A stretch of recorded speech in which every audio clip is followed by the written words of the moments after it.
Hello, it's MJ Simpson here, and this is the first and quite possibly only ever edition of MJ Simpson's Movie Crap.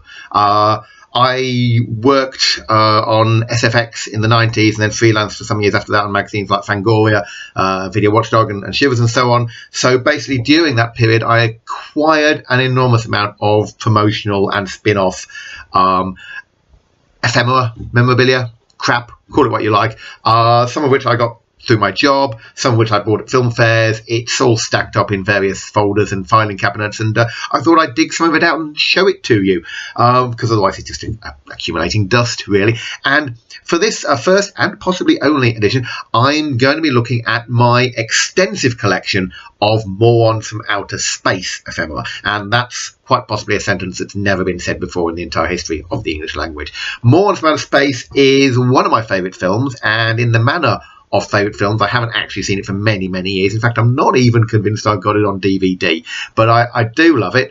I actually wrote an article about it in SFX. I've got a copy here, October 97, SFX issue 30, with Picard on the cover, and we had a regular thing in those days called Isn't It About Time You Gave, insert name here, another chance. And so I wrote this 3-page article on Morons from Outer Space. There's a photograph of part of my collection. Probably the most that had ever been written about it until now, and we'll come to that at the end. So, starting off with a nice tangible item, this is the spin-off single, the Morons Sing Morons from Outer Space. It did not trouble the charts in any way. I don't know whether it ever received any airplay. If you've seen the film recently, or you see it soon, this is the song that plays over the end credits, and you can listen to it, and it's really not very good. It's not funny, it's not tuneful, it's a bit rubbish, to be honest, but they put it out as a 7-inch single in a picture sleeve. It was released by EMI. It had the catalogue number MORON1, because it's quite common in those days for novelty singles to have like a one-off number. Standard EMI sleeve. I can't find any copies of this on eBay. It's probably insanely rare now.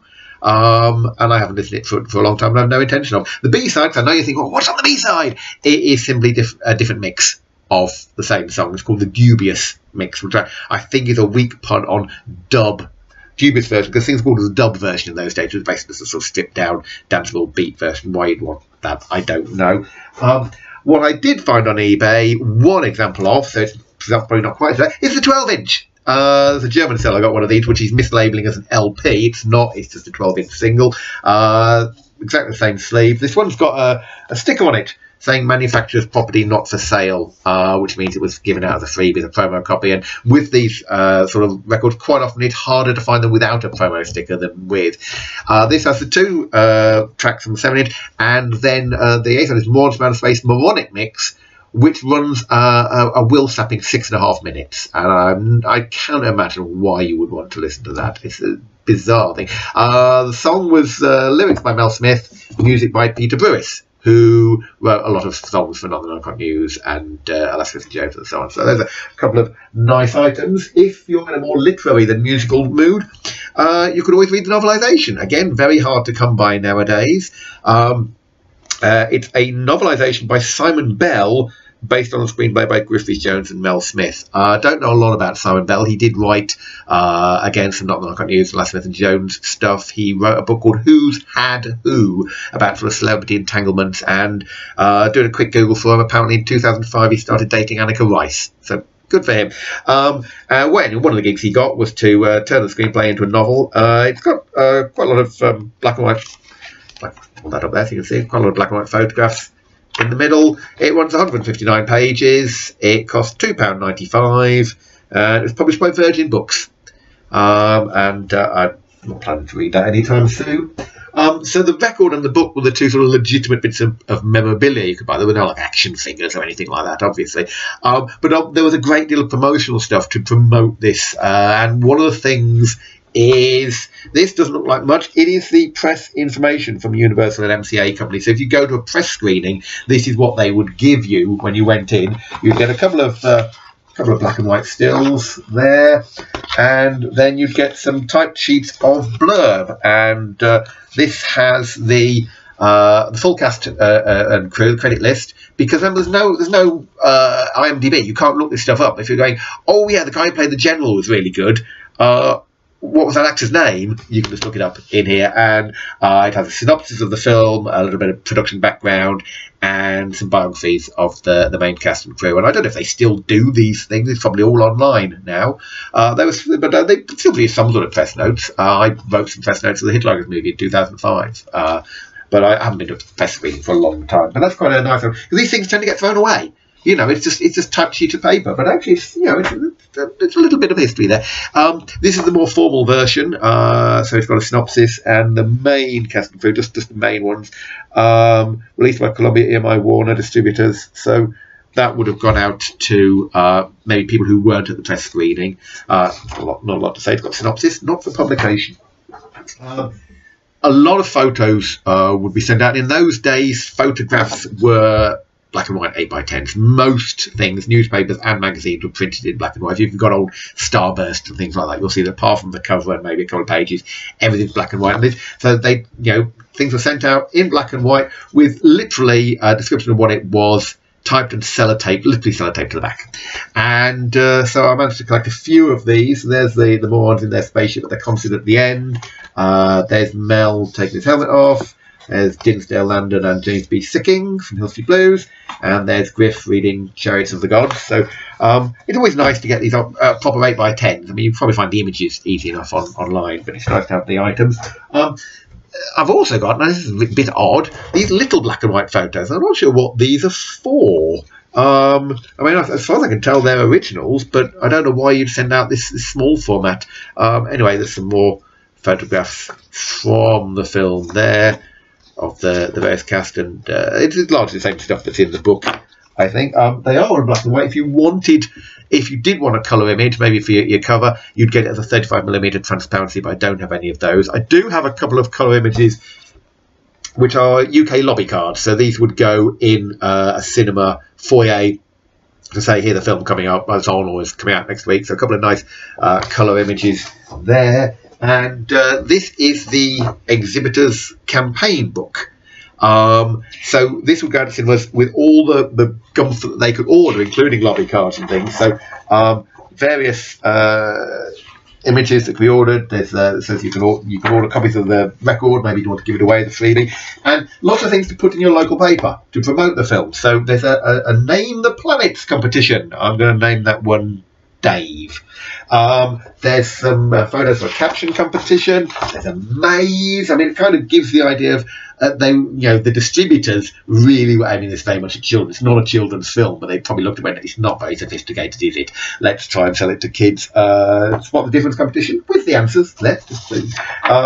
These are the little adverts that you could then send to your local paper and scan in with a bit of blurb at the bottom saying now playing at the Curzon. There's the tie-in book and various posters and still 12-inch stickers. I've never seen one of those. I would love to find one of those. I'm pretty sure I used to have a copy of the UK quad poster. If I've still got it, and I can't imagine why I'd get rid of it, I cannot find it anywhere. My collection is pretty disorganised. The quad poster is fairly easy to pick up on eBay. Most of the rest of eBay, if it's not the quad, is DVDs. There's a very nice Japanese program on there at the moment, which I'd love to get. I think a French poster as well. The other thing that I used to have, and I cannot find anywhere, I may well have chucked it out, is that there was a promo video for the single, the Morons thing, Morons from Outer Space, and I had that as a VHS tape. A lot of it is clips from the film, but it did have some additional footage that had been shot of the cast dancing, and it ends with Griff dancing on his own in his duffel coat. And I had it was nothing to look at, it was just literally a VHS tape with a sticker on it saying the Morons.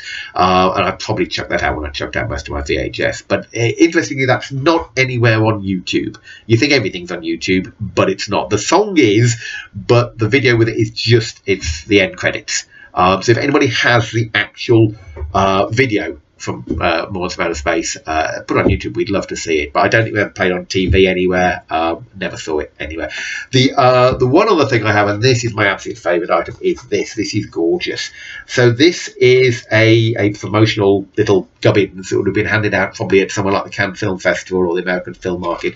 And this predates the film. The film hadn't been made at this point. The credits there are not contractual. It's got a completely different logo with a Star Wars influence, and this lovely painted artwork that is completely different to the image of Mel in his helmet that was used on everything else. I have seen a poster on eBay using this artwork, which must also have been produced well in advance, but I've never ever seen this sort of stand-up before anywhere since. So that's one of my prized possessions. While I've got you, just a couple, another Mel and Griff thing. Back in late 70s, early 80s, they did a comedy series on Capital Radio called Glumpus van den Hood Tales from the Crypt, and it was then released as an LP. I don't know if that was the original radio or re-recording.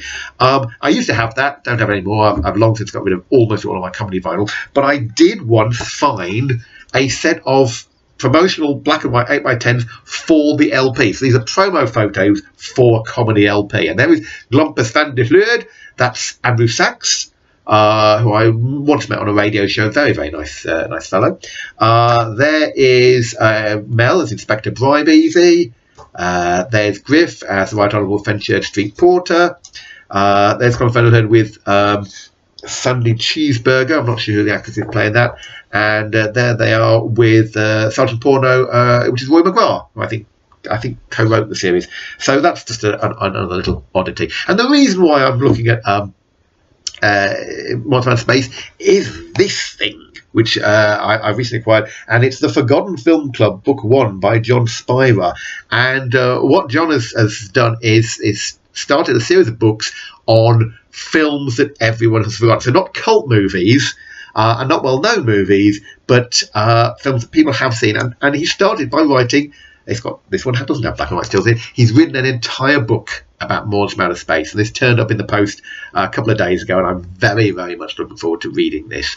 And I think he still has copies available, including some sort of limited edition versions with all sorts of extra gubbins. So get hold of that if you can. And if you've enjoyed this video, let me know. And if you haven't, let me know. And you know, you can see I've got vast amounts of crap behind me, so I could maybe look through some of the other stuff and find some other interesting things. Thank you very much for watching and listening.